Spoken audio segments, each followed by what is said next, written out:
यह 2016 का 26 नवंबर था, एक सुंदर शनिवार, और यह एमी के जीवन का सबसे खुशनुमा दिन था। लेकिन अफसोस, एमी के लिए इस खूबसूरत पल का एक दूसरा पहलू भी था, क्योंकि कुछ ही मिनटों में वह अपने आप को एक भयानक स्थिति में पाएगी, घुप अंधेरे में खोई हुई और जीवित रहने के लिए अपनी पूरी ताकत से संघर्ष कर रही होगी। यह एमी मारिया अरागा की कहानी है और सैक कॉकट्यून केव सिस्टम में उसके भयानक अनुभव की। मैक्सिकन जांचकर्ता रिपोर्ट करते हैं कि एमी रास्ता भटक गई और अंधेरे में फंसी रही। अधिकारी नई मार्गदर्शिकाएं तैयार कर रहे हैं, जैसे कि हम अभी बात कर रहे हैं। एमी का साहसिक भावना किसी सीमा में नहीं बंधा था और विशेष रूप से उसे डाइविंग करना बहुत पसंद था। इसलिए एक दिन उसने अपने मित्र अलेसैंड्रो को फोन किया, जो एक अनुभवी गोताखोर और प्रशिक्षक था। उसने उसे प्रशिक्षित करने और सकून केव सिस्टम में एक डाइविंग एडवेंचर में उसके साथ जाने के लिए कहा, जो मेक्सिको में स्थित है। कुछ दिनों के बाद मंच तैयार था और वे तैयार थे। उसने प्रशिक्षण लिया और वह सब कुछ सीख लिया जो उसे करना था।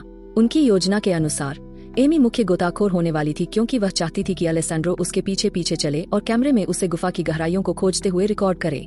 उन्होंने सहमति दी कि वे 40 फीट से नीचे नहीं जाएंगे और वे पानी में ऊपर की ओर की रेखा को अंत तक अनुसरण करेंगे। उन्हें यह पता नहीं था कि यह दिन उनके पूरे समुदाय को भयभीत और चकित कर देगा कि यह सब कैसे हुआ। सुबह के 11:26 बजे के आसपास दोनों पानी में कूद पड़े और निकल पड़े।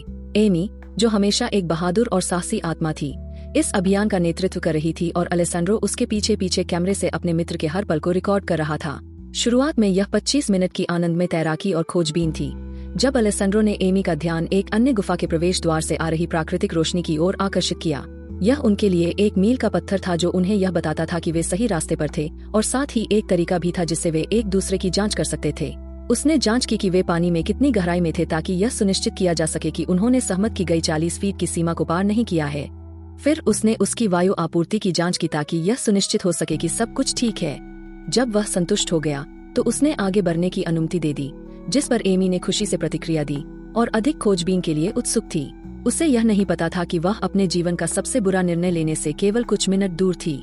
कुछ ही मीटर दूर एक गुफा थी जिसे आमतौर पर नो नेम कहा जाता था। यह अन्य गुफाओं से अलग थी और ज्यादातर पर्यटक इसे टालने की कोशिश करते थे। इसमें छिपे खतरों के बारे में कोई नहीं जानता था। जैसे ही एमी और अलेसैंड्रो वहां पहुंचे, वे तैरते हुए निकल गए। लेकिन जैसे ही उन्होंने ऐसा किया, अलेसैंड्रो को पहली बार एहसास हुआ कि वे अब गुफा के सबसे सुंदर हिस्से में थे, जहां ऊपर से प्राकृतिक रोशनी छनकर आ रही थी। यह दृश्य बहुत सुंदर था और उसने सोचा कि एमी को उस पल में कैद किया जाना पसंद आएगा। इसलिए उसने सोचा कि वह वही करेगा जो एक अच्छा दोस्त करेगा, एमी का ध्यान आकर्षित करेगा ताकि वह उसकी एक तस्वीर ले सके। लेकिन तस्वीर लेने के लिए उसे अपनी उजली बत्तियों को बंद करना होगा, ताकि केवल प्राकृतिक रोशनी को उभारा जा सके। यह एक परफेक्ट फोटो होने वाली थी। उसे यह बहुत पसंद आएगी। फिर उसने एक पल के लिए अपनी बत्तियों को बंद कर दिया। दूसरी ओर एमी अपने दोस्त की योजना से अनजान थी। उनके निर्देशों के अनुसार उसे नेतृत्व करना था और आगे तैरते रहना था जब तक कि वे एक और मील का पत्थर न पाले। लेकिन जैसे वे उस मील के पत्थर तक नहीं पहुंचे थे, उसे आगे बढ़ते रहना था। जब वह थोड़ी आगे बढ़ी तो उसे एक भ्रमित करने वाला दृश्य दिखा। यह कुछ एक चौराहे की तरह था। बाईं ओर एक गुफा और दाईं ओर एक और प्रवेश द्वार, जो एक और गुफा की ओर जाता था। कौन सा रास्ता? एमी को लगभग यकीन था कि उसे बाईं ओर जाना है, इसलिए उसने ऐसा ही किया। अलेसैंड्रो को यह पता नहीं चलना चाहिए कि वह भ्रमित है, अन्यथा वह नेतृत्व करने का निर्णय ले सकता है और वह तस्वीरें और वीडियो नहीं ले पाएगा जो वह एमी के लेना चाहता था। उसने यह जोखिम नहीं लिया। उसने बाईं ओर तेज मोड़ लिया और प्रार्थना की और आशा की कि उसे अलेसैंड्रो से कोई संकेत न मिले जिससे यह पता चले कि उसने गलत कदम उठाया है। लेकिन जैसा कि निकला, हालांकि उसने पीछे मुड़कर उसे देखने की हिम्मत नहीं की। कोई संकेत नहीं था, कोई उसकी बत्तियों की चमक नहीं थी जो उसका ध्यान आकर्षित कर सके, कुछ भी नहीं। हालांकि यह वह जगह है जहाँ कहानी एकदम अंधेरी हो जाती है, शाब्दिक रूप से। जैसे ही वह इस नई गुफा में दाखिल हुई, उसे तुरंत चक्कर आ गया। उन्होंने इस पर पहले चर्चा नहीं की थी। गुफा पूरी तरह से अजीब दिख रही थी और बेहद अंधेरी थी। इतनी अंधेरी कि यहाँ तक कि उसकी बत्तियों के साथ वह केवल कुछ ही फीट आगे देख सकती थी। ठीक है, उसे निश्चित रूप से गलत मोड़ ले लिया होगा और अलेसैंड्रो ने उसे सुधारने के लिए कोई कदम नहीं उठाया, केवल उसे बेवकूफ बनाने के लिए। उसने खुद से मुस्कुराया और फिर उसे ढूंढने के लिए चारों ओर देखा, लेकिन वहाँ कोई नहीं था। क्या वह उसके साथ मजाक करने की कोशिश कर रहा था? नहीं, वह ऐसा करने के लिए बहुत सतर्क था। उसने सोचा। उसने अपनी आंखें सिकोड़ लीं और अपने लाइट्स को बार बार जलाकर बुझाया ताकि अगर वह आसपास हो तो उसे संकेत मिल सके। लेकिन वह कुछ भी नहीं देख सकी। यहाँ तक कि उसने पूरी तरह से चारों ओर घूमकर भी देखा। हर तरफ घुप अंधेरा था। उसने अपनी लाइट्स कुछ और बार जलाई, लेकिन फिर भी अलेसैंड्रो का कोई संकेत नहीं मिला। अब उसने क्या किया था? वह अब चिंता करने लगी थी, लेकिन तुरंत ही उसने अपनी बेवकूफी पर हंसी। अलेसैंड्रो कुछ ही समय पहले उसके बहुत करीब था।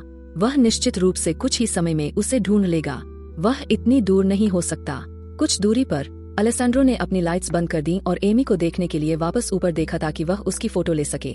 लेकिन जैसे ही उसने ऊपर देखा, वह डर और भ्रम में जम गया। कुछ क्षणों के लिए उसका पूरा मानसिक तंत्र बंद हो गया। एमी गायब थी। अभी कुछ ही क्षण पहले वह उससे कुछ ही फीट की दूरी पर थी, लेकिन अब वह गायब हो गई थी। किसे? फिर अलेसैंड्रो ने सोचा कि वह सिर्फ पागल हो रहा है। शायद वह उसके आगे कहीं पास में ही इंतजार कर रही होगी, या शायद उसे यह भी पता नहीं था कि वह पीछे रह गया है। उसे उसके पास पहुंचना था, वरना वह उसकी अनुपस्थिति को देखेगी और घबरा जाएगी, और वह ऐसा नहीं होने दे सकता था।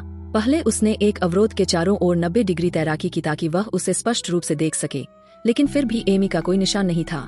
उसकी लाइट्स भी नहीं दिखाई दे रही थीं। एमी उसकी दोस्त होने के साथ साथ एक बहुत अच्छी छात्रा भी थी और उन्होंने इसे कक्षा में बार बार किया था। उसे विश्वास हो गया कि वह आगे ही होगी और वह जल्दी ही उसे पकड़ लेगा। यही एकमात्र व्याख्या थी। वे बाहर निकलने के रास्ते से बहुत दूर नहीं थे, और जैसा कि उन्होंने योजना बनाई थी, उसे वहां तैरना था और फिर उसके इंतजार में रुकना था। लेकिन पूरी तरह से सुनिश्चित होने के लिए उसने 3 मिनट इंतजार किया, शायद वह दिख जाए। इसलिए उसने निशान हटा दिए और रेखा के साथ उनके रास्ते को ट्रेस किया, क्योंकि उसे पूरा विश्वास था कि वह उसके आगे थी। अगर उसे पता होता कि यह कितना बड़ा गलती था। उनके मिलने के स्थान तक तैरते हुए पहुंचने के बाद भी एमी का कोई संकेत नहीं था, और अब अलेसैंड्रो के मन में चिंता की भावना उठने लगी थी और धीरे धीरे उसे घेर रही थी। घने अंधेरे में एमी अभी भी मुश्किल से टिक रही थी। उसे समय का कोई अंदाजा नहीं था, लेकिन वह वहां बहुत लंबे समय से होनी चाहिए, और वह अभी भी अलेसैंड्रो को नहीं देख रही थी। उसने सोचना शुरू किया कि वह कितनी दूर तक भटक गई थी, और उसे यह सुनिश्चित था कि अलेसैंड्रो उसे खोज रहा होगा। वह एक कुशल गोताखोर था, निश्चित रूप से वह उसे ढूंढ लेगा।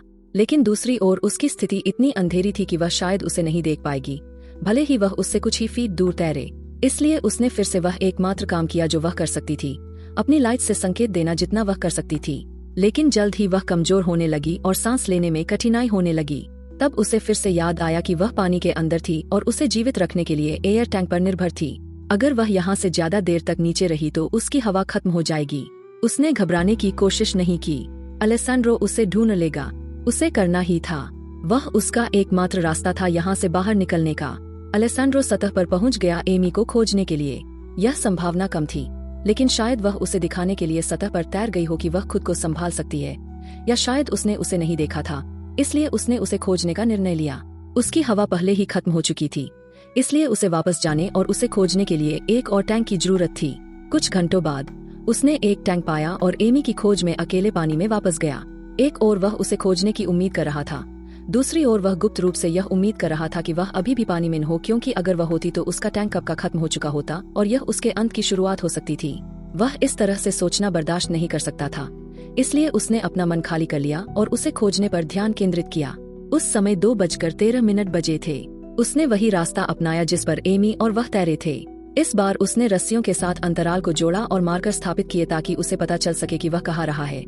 लेकिन दिल की गहराई से उसने यह उम्मीद की कि एमी उसे पा सके। लेकिन अपनी खोज के कुछ ही मिनटों में नोनेम कोटे के आसपास उसने कुछ भयानक देखा जिसने उसकी रीढ़ में सिहरन भेज दी। यह एमी थी, उसका निष्प्राण शरीर लाइन के पास तैरता हुआ। अलेसैंड्रो की आंखें डर से चौड़ी हो गईं जब उसने तैरकर करीब से देखा। रेगुलेटर उसके मुंह में नहीं था और उसके टैंक खाली थे, लेकिन मास्क ठीक से लगा हुआ था। उसने सोचा वह उसे अभी भी बचा सकता है। अलेसैंड्रो ने उसके मुंह को अनहुक किया और उसमें हवा डालने के लिए एक नली डाली। वह प्रतिक्रिया नहीं दे रही थी और इससे भी बुरा यह हुआ कि उसके मुंह से झाग निकलने लगा। अलेसैंड्रो ने उसके सिर को रेत में पानी से बाहर निकाला, हेलमेट और मास्क हटाया और पुनर्जीवित करने की कोशिश की। लेकिन दुख की बात है, जैसा कि आप सोच सकते हैं, यह बहुत देर हो चुकी थी। वह चली गई थी।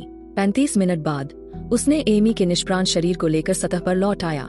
जो कुछ भी हुआ था, उसकी पीड़ा और भय ने उसके शोकित दिल को जकड़ लिया।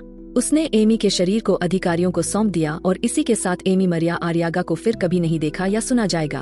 तब से ग्रैंड कोर्ट को अधिक सावधानी के साथ देखा जाने लगा है। पर्यटकों को भीतर छिपे खतरों के बारे में अवगत कराया जाता है। एमी की दुखद मृत्यु तक सेनोट ने पहले ही 5 लोगों की जान ले ली थी। सभी यही आशा कर सकते थे कि एमी आर्यागा की जान आखिरी हो जो खोई हो। देखने के लिए धन्यवाद। यदि आपको यह वीडियो पसंद आया हो तो इसे लाइक करें और अधिक शानदार सामग्री के लिए सब्सक्राइब करना न भूलें। फिर मिलेंगे।